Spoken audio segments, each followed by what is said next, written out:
कौन सी ऐसी मिस्टेक्स हैं जो हमें एग्जाम में बिल्कुल भी नहीं करनी चाहिए, बिल्कुल अवॉइड करनी चाहिए और अपने मार्क्स को सेव करना चाहिए। कि आपका कोई 6 मार्क्स का क्वेश्चन है तो मोटा मोटा पकड़ के चलिए कि आपके पास 10 से 11 मिनट है उस क्वेश्चन को करने के लिए। ये 15 मिनट में आपको स्ट्रैटेजी बनानी है कि मैं पहले क्या करूंगा, मैं बाद में क्या करूंगा, बाद में क्या करूंगा।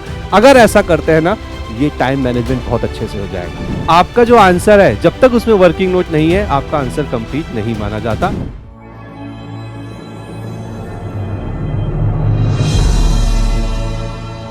Hello students, welcome to this video. चलिए सीधे मुद्दे की बात करता हूं। कई बार आपने देखा होगा या सुना होगा कि हमारे मार्क्स कट गए, लेकिन कहां कटे हमें नहीं पता।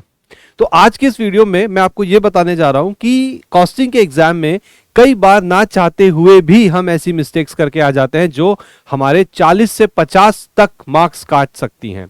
तो कौन सी ऐसी मिस्टेक्स हैं जो हमें एग्जाम में बिल्कुल भी नहीं करनी चाहिए, बिल्कुल अवॉइड करनी चाहिए और अपने मार्क्स को सेव करना चाहिए। आइए देखते हैं। सो मिस्टेक्स ऑफ कॉस्टिंग एग्जाम, तो ध्यान से समझिएगा, ध्यान से सुनिएगा। देखिए, तो सबसे पहली मिस्टेक जो बच्चे करके आते हैं वो आते हैं वर्किंग नोट्स नहीं बनाते। देखो एक बात समझो, ठीक है।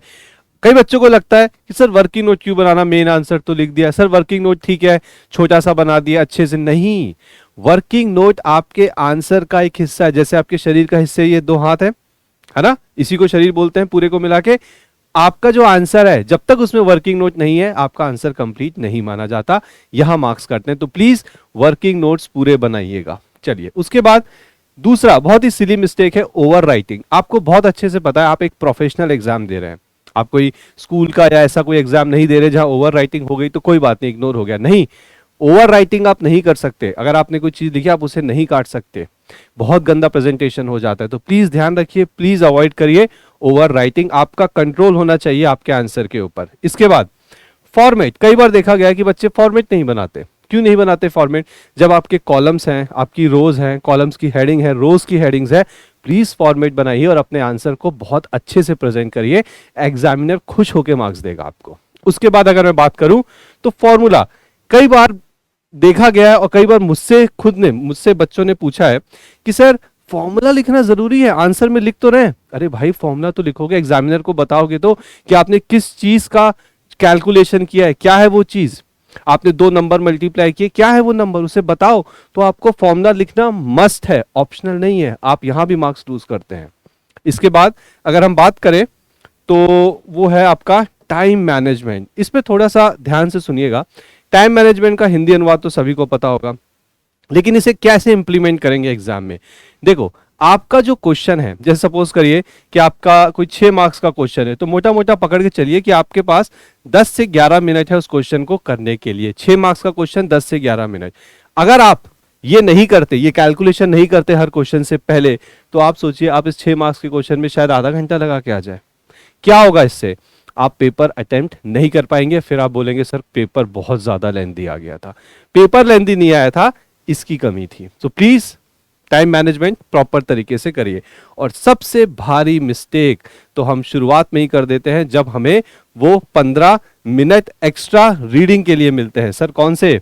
We don't use the first 15 minutes of reading. हम वो जो 15 मिनट है वो रीडिंग के इस्तेमाल सर करते हैं, बिल्कुल इस्तेमाल करते हैं। हम पेपर पढ़ते हैं। रीडिंग का जो 15 मिनट का टाइम है उसको तरीका है एक यूज करने का। क्या तरीका है? आप उस 15 मिनट में क्या करेंगे, जितने भी क्वेश्चन पेपर के अंदर क्वेश्चन, उनकी रिक्वायरमेंट्स पढ़िए। पूरा क्वेश्चन मत पढ़िए, आप नहीं पढ़ सकते। आप कॉस्टिंग का एक क्वेश्चन पढ़ेंगे, आपको 5-7 मिनट निकल जाएंगे उसमें। आप रिक्वायरमेंट पढ़िए और ये देखिए कि क्या ये क्वेश्चन उस चैप्टर का है जो आपको आता है। अगर हाँ, तो इसको टिक करिए और बोलिए मैं इसे पहले करूंगा। अगला क्वेश्चन टिक करिए, हाँ मैं इसे करूंगा। अगला क्वेश्चन नहीं पढ़ा है चैप्टर, क्रॉस, इसको मैं लास्ट में करूंगा जब मेरे पास टाइम बचेगा। ये 15 मिनट में आपको स्ट्रैटेजी बनानी है कि मैं पहले क्या करूंगा, मैं बाद में क्या करूंगा, बाद में क्या करूंगा। अगर ऐसा करते हैं ना, तो ये टाइम मैनेजमेंट बहुत अच्छे से हो जाएगा। और फिर आपको इन चीजों का भी ध्यान रखना है। तो ये कुछ इंपॉर्टेंट टिप्स थी जो हमने आपके साथ आज शेयर करी है। आई होप एग्जाम में आप इन मिस्टेक्स को बिल्कुल भी नहीं करेंगे और 40 से 50 मार्क्स आप अपने सेव करेंगे। So all the very best for your exam. Thank you.